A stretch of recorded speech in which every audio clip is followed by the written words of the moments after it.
either. And welcome to another episode of the SMASHlights. Part of the daily space weather typically, although look for some SMASHlights standalone videos to come out soon. Today we're streaming live, and we've got some interesting things to cover, such as how gold has broken out and the dollar is crashing. So for all of us who understand the way economics works, we were already forecasting a decline in the dollar. Is it worse than other large fiat currencies such as the euro and the Japanese yen? Well, absolutely not. But it's an indicator, and so is gold.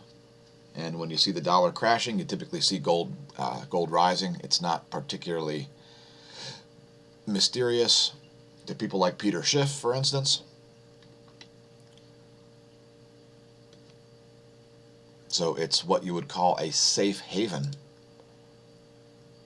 especially considering the situation with equities, let's just say. There are the currency markets. And let me just take a moment to check out the stream here. And just bear with me one moment. I've got to bring out the chat to see if anybody's leaving comments. And thanks to everybody who leaves comments wherever you leave them, whether it's live or whether it's in syndication on places like YouTube and on BitChute. Silver is also up over 6%. Here's the graph on silver. And this is pretty serious. By the way, silver's been as high as nearly $50 an ounce.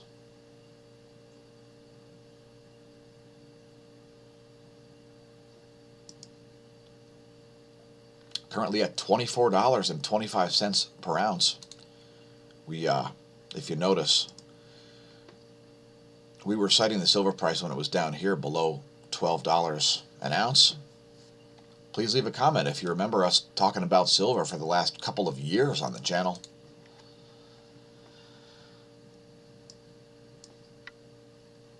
And let's check and see what's going on in pre-market trading.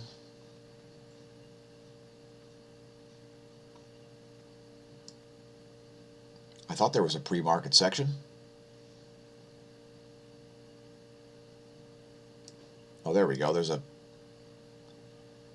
And let's just move on to talk about smashomash.com/forum. Now we've got a bunch of threads, and we've got some activity now in the movie recommendations. Thanks everybody for leaving comments there and your movie recommendations.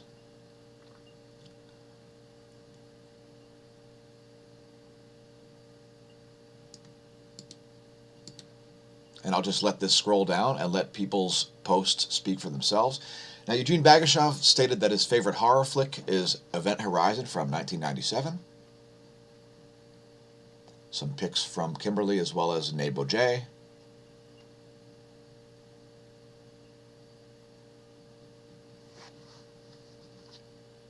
And I've got another one that I've just added to the list this morning. It's Hush Hush Sweet Charlotte, the psychological thriller from 1964, brought back into the limelight because R.I.P. Olivia de Havilland, who died yesterday at the age of 104, having survived 2 global pandemics. So check this one out if you like old movies. It's not particularly dated. It pretty much carries through to this day. Hush Hush Sweet Charlotte from 1964, surprisingly good, starring Bette Davis, Olivia de Havilland, and Joseph Cotton primarily. And here's the article from HuffPo about the unfortunate passing of Olivia de Havilland at age 104, seen here in the middle of the image. In a scene from Gone with the Wind. So a very prolific actress. Sorry to have lost her. And again, we are streaming live to Twitch. If you haven't subscribed over there, you want to see the content live, it's twitch.tv/smashomash, twitch.tv/smashomash. Also, please take a moment to press like and subscribe on YouTube, press the notification bell. Please share on your social media, as we don't seem to be able to even get to 1,700 subscribers because reasons. We're also on BitChute, and there is exclusive content on all the sites. Thanks to our patrons, our new patrons, etc. You're the real source of funding for the content. Look for a credit crawl coming soon. We have added tiers over there, so now we have tiers all the way from $1 to $15 per month. 9 different tiers, and that's just basically for convenience, so people can pick however much they would like to donate per month. Again, we're greatly appreciative of that. Also on Subscribestar, and there are other links below the video as well. And let's talk about COVID and how I'm like, for you can. And that's the way, that's a representation of what my immune system thinks of COVID. Let's talk about face coverings. Do they lead to a false sense of security? Do they lead to a apparent stupidity? Well, yes, they certainly do. Now, you've got a bunch of white people here raising the black supremacy fist of black superiority in the air while kneeling because reasons, and they're going to cure racism with this stupidity. The question is, does wearing face coverings cause people to not socially distance as much, to not wash their hands and so on? Does it increase risk because of people touching their face and touching their masks and carrying around the stuff that collects on the inside and the outside of the masks and yada, yada, yada? So this is an article from SciTech Daily, and the article's determined that, sure enough, it doesn't really seem to increase the risk because of decreasing people's hand washing or something like this. And in their article, the team argue that it's time to lay risk compensation theory to rest. This dead horse now needs burying to prevent the continued threat it poses to public health. Excuse me. What a joke. Mask wearing is ineffective. I don't care what anybody says. Mask wearing is ineffective. The chances of a healthy person experiencing no symptoms passing on COVID, or any coronavirus for that matter, to somebody is incredibly low. So the requirement to lock down healthy people and make them wear masks is, was, and will continue to be absolutely COVIDiotic. Let's talk about some of the solutions here. We featured this one yesterday and before on the Daily Space Weather. Let's go back. Talk about nitrogen oxide again. Well,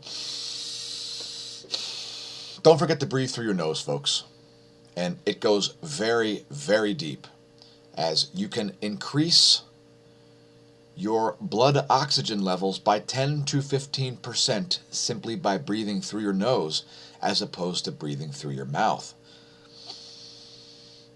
Why is it? It's because nitric oxide gets formed in your sinus cavity and then it gets inhaled in your lungs, which increases the amount of absorption by dilating blood vessels. Now, a lot of athletes take nitric oxide supplements for the exact same reason, because of the oxygenation and blood dilation effects. It also has effects on the heart, which are good effects, by the way. And if you haven't learned the technique of the Valsalva maneuver, it can also help and further increase the benefits of nose breathing. So this website here, Breathology, it's run by Stig Severinsen, who is a world champion freediver. And by the way, being on a respirator is bad for yet another reason, because it's respirating you through mouth breathing, and so it's ignoring this important chemical, nitric oxide. So if you haven't checked out the article yet, look it up. Nitrogen oxide, a pleasant poison, on the Breathology website, hosted by Stig Severinsen. There's also an article we're featuring here from Medical Express about how COVID-19 causes smell loss, and it's not a direct result of affecting the olfactory cells. It has to do with the cells around them, probably some sort of inflammatory response. But the most important thing to understand from this article is that loss of smell is a much better symptom with which to diagnose COVID-19 than coughing or fever or anything like that. So this could be an interesting article to read too. I'm just letting it scroll here. A majority of COVID-19 patients experience some level of anosmia. In other words, loss of the sense of smell. most often temporary, according to the emerging data. Analysis of electronic health records indicate that COVID-19 patients are 27 times more likely to have smell loss, but are only about 2.2 to 2.6 times more likely to have fever, cough, or respiratory difficulty, making the anosmia, or loss of smell, probably the best symptom with which to diagnose COVID by symptoms. It does appear to be temporary.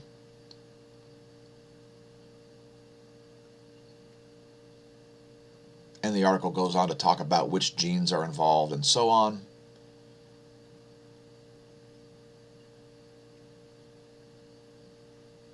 Just bear with me for a moment. I'm just going to let it scroll here.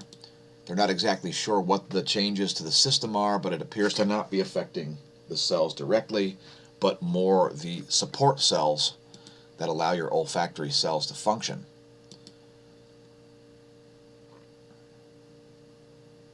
Anyway, that's an important piece of data there, how smell loss is the most effective symptom at diagnosing COVID through symptoms. So congratulations on surviving Smash or Price, my first pandemic. And we've created the Smash or Price shirts. Let me just take a moment to show you the one I'm wearing. Now I've got a sample here in black. And we've opened the Smasho Store as we've cited in the title of the video. So here it is, the Smasho Store. It's only got 2 products, and we've got some requests for the shirts in color. And we decided to make some leggings, as I may be in the market for a set of leggings moving into fall.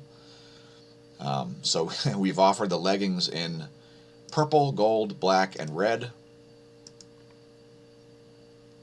And we've put the Smash or Price, my first pandemic graphics there down at the bottom to commemorate the infantile response of mankind to a little cheap Chinese plastic coronavirus. As the mortality rate drops and drops and drops and drops. We're also offering the shirt now in pink, lime green, red, gold, orange, and purple. So again, congratulations on surviving a global pandemic. Look for more products to show up in the Smasho Store. It's actually the Smash Store. And the URL is teespring.com/stores/smash-store-5. Look for more products coming in there soon. And again, congratulations on surviving a global pandemic. People like Olivia de Havilland survived 2 global pandemics. And would you like to bet the farm whether or not she died of COVID-19? If you'd like to reach us for any sort of breaking news, or for any reason really, feel free to reach out to us at the Smasho VoIP line. It's country code 1610, area code 936-9799. That's country code +1, area code 610-936-9799. And here is the Smash phone. It's right here in my hand. Again, thanks to everybody who's texted, called, left voice messages, hate mail, etc. We appreciate all of that. And here ends another episode of The Smash Lights.